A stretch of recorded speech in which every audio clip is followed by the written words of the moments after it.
Bueno, vamos a tratar de ir a una dinámica. Primero, muchas gracias a Barraca Erro por la confianza en moderar esta parte, que es sumamente importante, todo lo que dijo Gonzalo, lo que dijo Alfonso, y de ahí ir una dinámica de, si se puede, preguntas y respuestas relativamente rápidas para abarcar lo más posible de temas. Empezamos contigo, Gonzalo.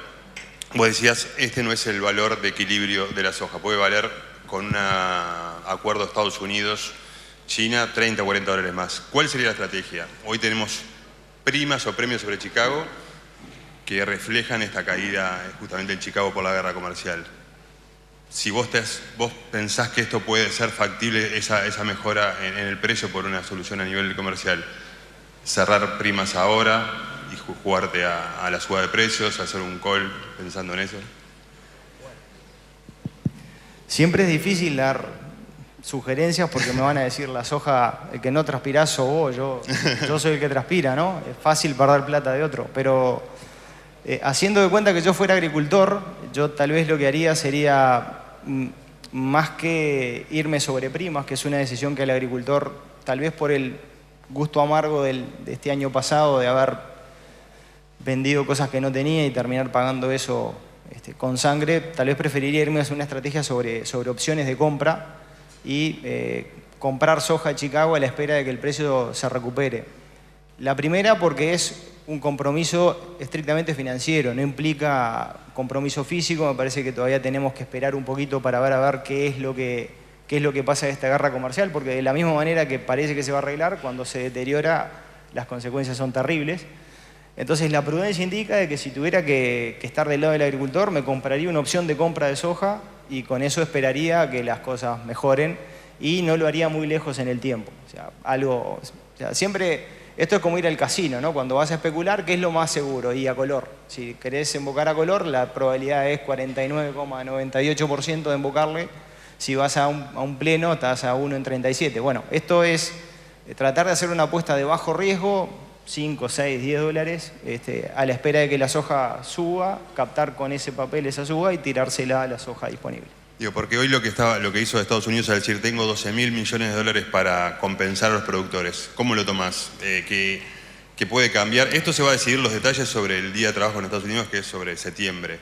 O sea, podemos tener dentro de un mes una probabilidad de que esto se solucione y este anuncio de hoy no signifique nada, porque para alguna gente puede decir esto es volver a 1930, a una política proteccionista. Bueno, el tema es la decisión es para la tribuna. O sea, Estados Unidos tiene algo que se llama la ley agrícola. Estados Unidos es un país agrícola en serio, ¿no? O sea, con todas las de la ley. Y en el presupuesto, en la ley agrícola, está establecido un esquema de contención de subsidios a los seguros convencionales, seguros multirriesgo y de contención de precios. O sea, la previsión presupuestal está. Por lo tanto, lo que están haciendo no es más que decirle, bueno, tranquilo, que si se desparrama la piola yo te voy a sacar.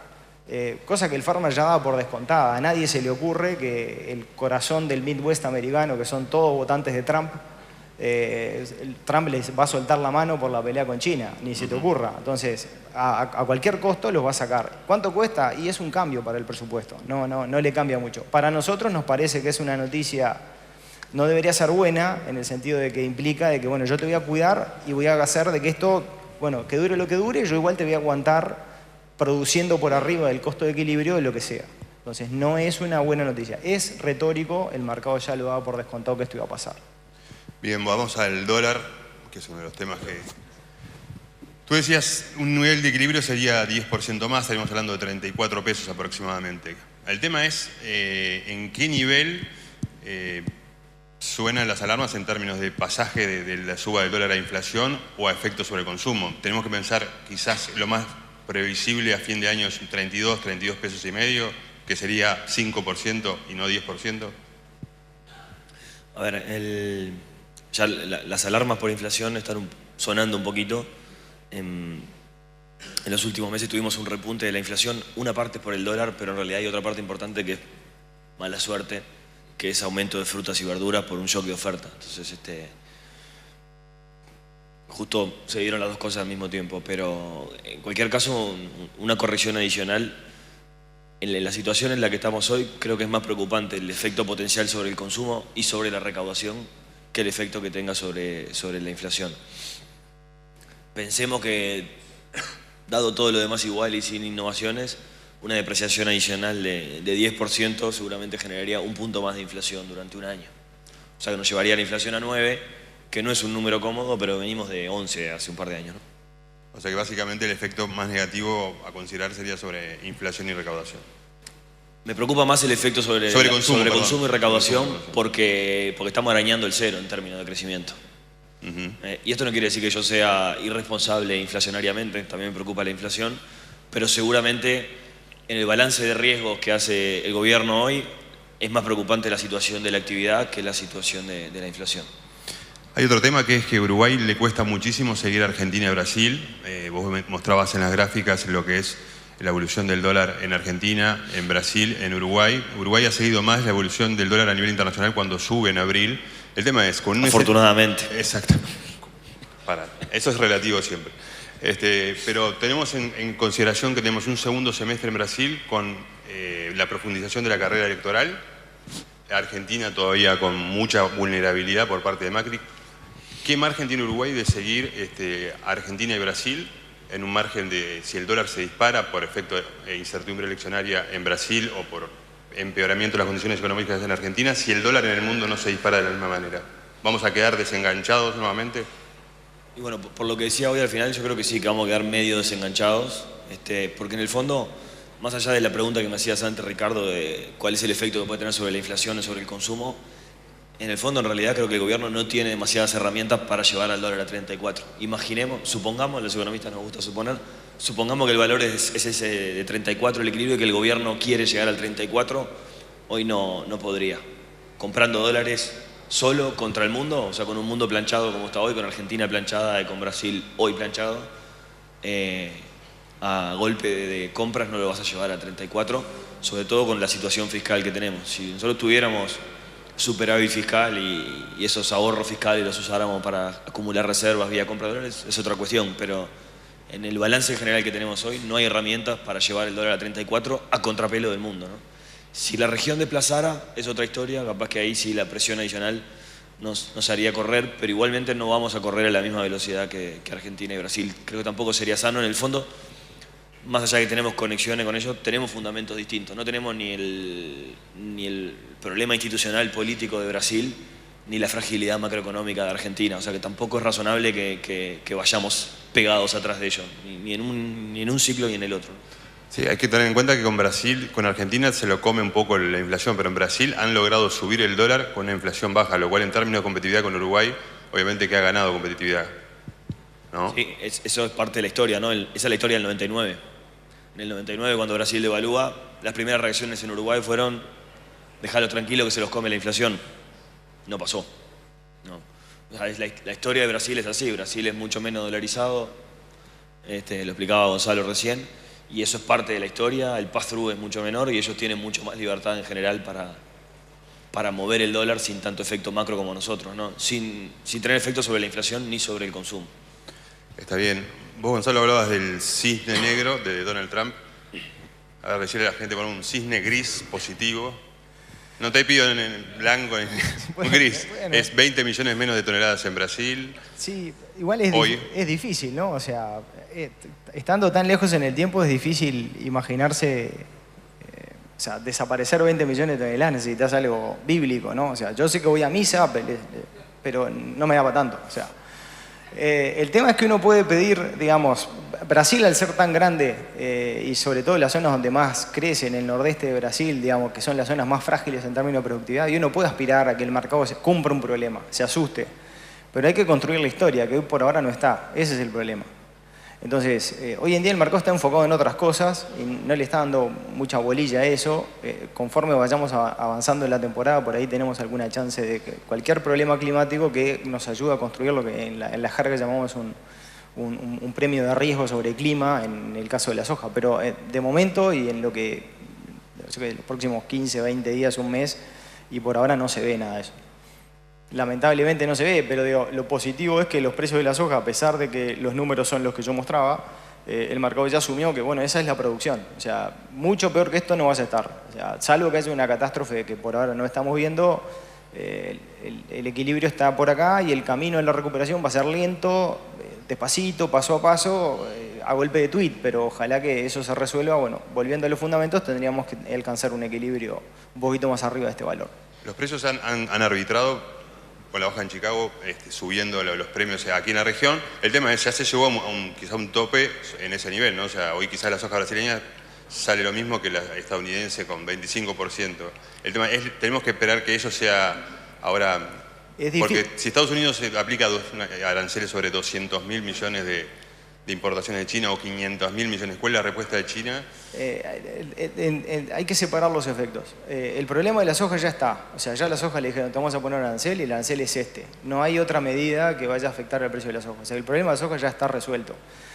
Lo que estás viendo ahora de la situación de Brasil en el mercado FOB tiene que ver con otras historias, que es que Brasil exportó muy agresivamente, digamos, está corto, tuvo una huelga de transporte que fue devastadora. Eso también le llama mucho la atención al comprador chino que dice, ojo, pará, yo no puedo salir a comprar y depender de la soja brasilera porque esta gente me hace una huelga durante un mes. La soja no es que la tenés acá a 60 kilómetros del puerto, la tenés que mover 2.000 kilómetros en Brasil.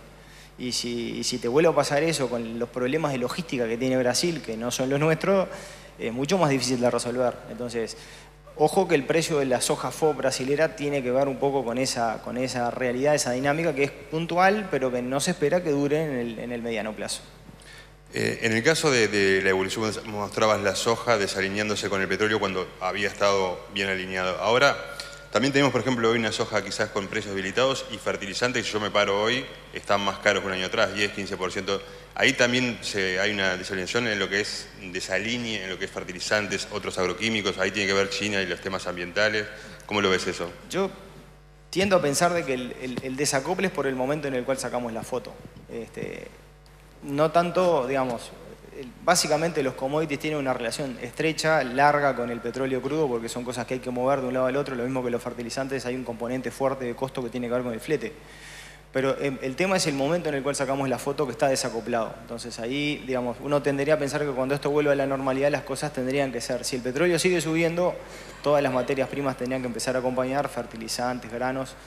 Por ejemplo, es sorprendente que el maíz esté tan barato cuando el petróleo crudo tuvo una suba tan importante, siendo que se nos vendió durante mucho tiempo que el maíz era un sustituto en el etanol del crudo. Bueno, el maíz no vale nada, o sea, también es otro que está cantado es una tentación terrible ir a comprarlo con tal de que se valorice. Bueno, no está pasando, pero es por el momento en el cual estamos viendo la foto que precisamos que se asiente el polvo para poder ver más claramente el futuro. ¿Y considerás que China, lo que el USDA hizo la última reporte, que puede dejar de comprar 8 millones de toneladas, eso implica que puede comprar más carne quizás? Pensando en países como Uruguay, nosotros no exportamos harina de soja, exportamos carne, que compre menos soja pero compre más harina, compre más colza, compre más carne directamente. No es políticamente correcto lo que yo te voy a decir, pero me parece que el USDA, como toda oficina pública, responde en parte a los intereses del país al que defiende. Entonces, no sé si está siendo 100% transparente con el número que nos está mostrando de China. Ha pasado de que cuando hacen una revisión aparecen en China una demanda que nadie tenía en los cajones y de golpe y porrazo compran millones de toneladas más o menos. Hay que esperar que esto se asiente para poder sacar mejores conclusiones. Yo no iría tan lejos. Mi expectativa es de que esta situación encuentre una solución en no mucho tiempo más porque, como decía mi colega, las guerras comerciales no le sirven a nadie. Al final del día siempre hay muertos y lo ideal es que esto se resuelva de una forma ordenada y no catastrófica. Entonces, creo que esto se va a terminar arreglando y China va a volver al mercado norteamericano a comprar, va a ser una buena noticia, el precio va a subir, discutiremos el arancel, nivelaremos el comercio, pero le van a encontrar una forma. Ahora quería hablar con Alfonso de un tema fiscal que vos planteaste al final y es una trayectoria que es insostenible. O sea, ¿ustedes consideran que se está estimando un crecimiento de la economía y de los ingresos que es superior al que se va a dar? Y con gastos que la historia nos ha mostrado que han sido superiores en los presupuestos a lo que se plantea. A ver, la rendición de cuentas, siempre las proyecciones fiscales tienen márgenes de error. Para el que no está familiarizado con el seguimiento de la proyección fiscal, básicamente el gobierno proyecta gastos que están dados, ya sea por leyes o por decisiones propias de política. Por ejemplo, quiero hacer esta carretera, está proyectado el gasto, y los gastos son ciertos, lo mismo que pasa en la producción. Y los ingresos, bueno, dependen de de lo que pase con la actividad económica. Entonces, normalmente cuando uno hace la planificación fiscal, más allá de lo que está presupuestado de gastos, los ingresos son variables y a veces puede haber errores si la economía crece menos o si la recaudación es menos exitosa de lo que el gobierno estaba estimando. En este caso nosotros creemos que las proyecciones de actividad que están plasmadas en la rendición de cuenta son un poco más altas que las nuestras, pero no es la fuente de potencial error. Lo que sí creemos es que el proyecto de rendición de cuentas tiene algunos supuestos optimistas sobre la trayectoria futura del gasto.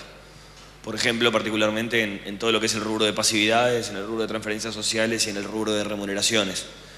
¿Por qué decimos esto? Porque en realidad en las últimas, si no me falla la memoria, las últimas 5 o 6 rendiciones de cuenta y el último presupuesto, sistemáticamente las autoridades se han visto sorprendidas por noticias no planificadas en el terreno previsional y en el terreno de transferencias.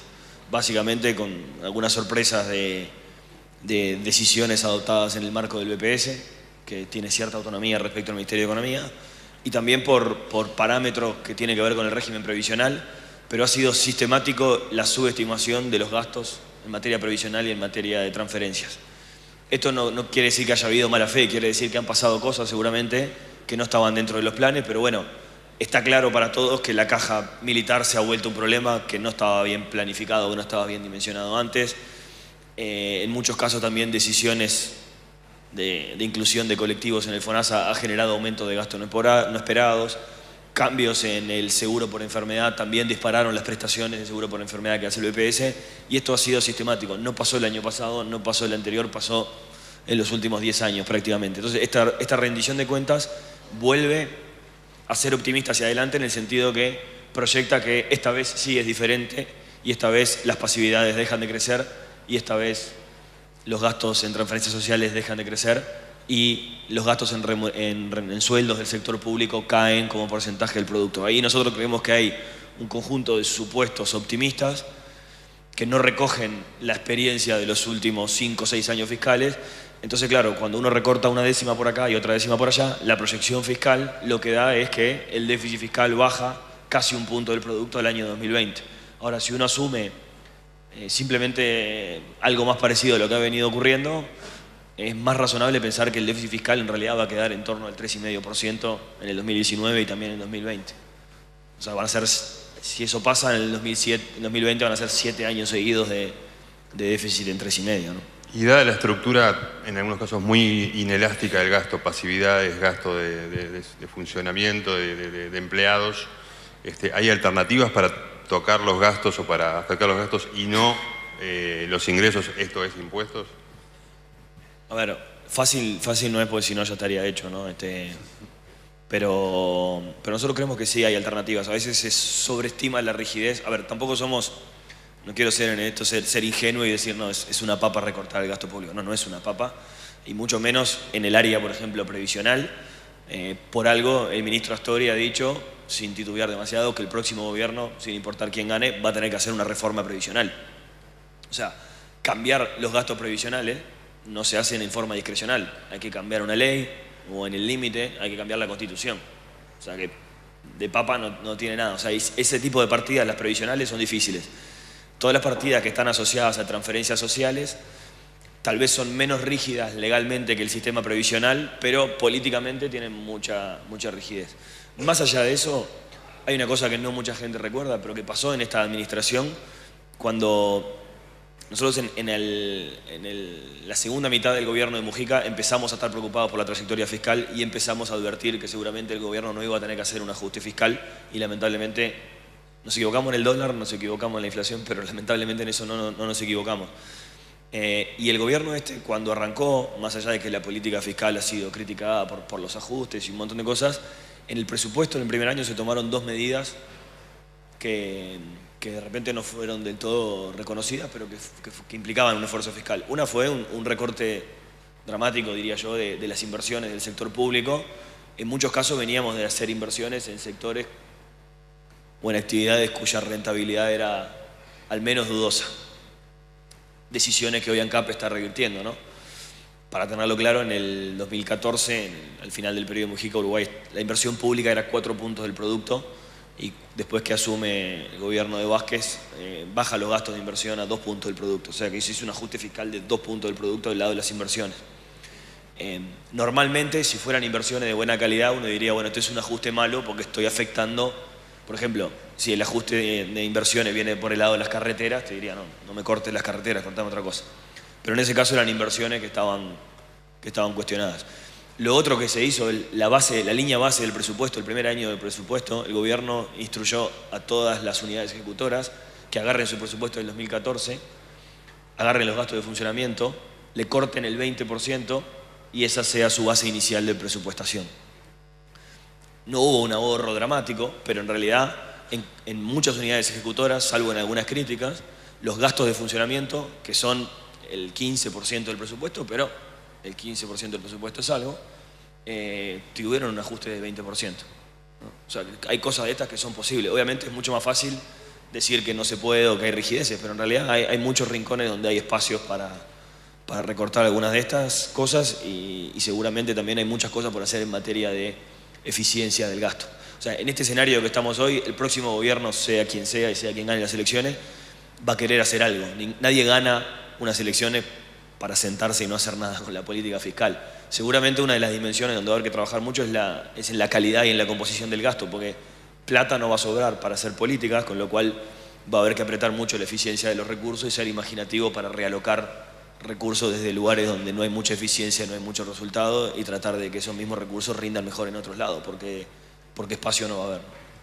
Voy a hacerle dos últimas preguntas. En el caso del dólar, dentro de esta guerra comercial, el presidente Donald Trump dijo no nos sirve el dólar tan alto, nos afecta negativamente, cuando en realidad buena parte de la economía estadounidense es consumo. Pero en definitiva, ¿vos pensás que tiene margen esta guerra comercial o lo que diga Trump o lo que pueda hacer Trump para detener esa normalización monetaria que implica tasas más altas y dólar más alto? Creo que es la tercera vez que lo dice en este gobierno y además antes de cambiar de ministro de Economía un día dijo una cosa, el otro día el ministro de Economía dijo otra, después uno de los dos se desdijo, o sea que ya han ido y venido varias veces. En el fondo el valor de la moneda, cuando uno mira cuando uno mira los mercados antes de que hable Trump, el valor de la moneda está reflejando las fortalezas y los ciclos macroeconómicos. Normalmente, si uno parte de una situación de equilibrio, estamos todos bien. Si un país empieza a recalentarse y a crecer y eso genera una reacción de política monetaria, su moneda empieza a fortalecerse respecto a los demás. Los países que están arruinados y que tienen problemas tienen monedas muy débiles. Uruguay 2002 era una moneda que estaba por el piso. Habíamos devaluado 100% y esa moneda reflejaba un desorden macroeconómico brutal. Estados Unidos se está ordenando, está volviendo a crecer, está volviendo a retomar un ciclo más saludable de crecimiento y la respuesta de equilibrio de todo eso es que el dólar se fortalezca. Seguramente a Trump no le gusta porque eso puede perjudicar las exportaciones, pero puede tener efectos en el mercado porque en realidad lo que tenemos hoy es la Fed, tal vez en espejo de Luda y otros organismos, organismos donde la discrecionalidad política se ha metido mucho, organismos que solían ser como un bastión institucional de defensa burocrática en el buen sentido del servicio técnico civil, hoy están como muy intervenidos políticamente. Entonces, ¿hay riesgo de que Trump intervenga en la política monetaria? Yo diría que sí, claramente sí. No sería aconsejable y no sería razonable, pero bueno, no todo es razonable en el gobierno de Trump. Bueno, vamos a agradecerle a Gonzalo Gutiérrez, a Alfonso Capurro por las dos exposiciones muy claras y obviamente por esta respuesta. Muchas gracias.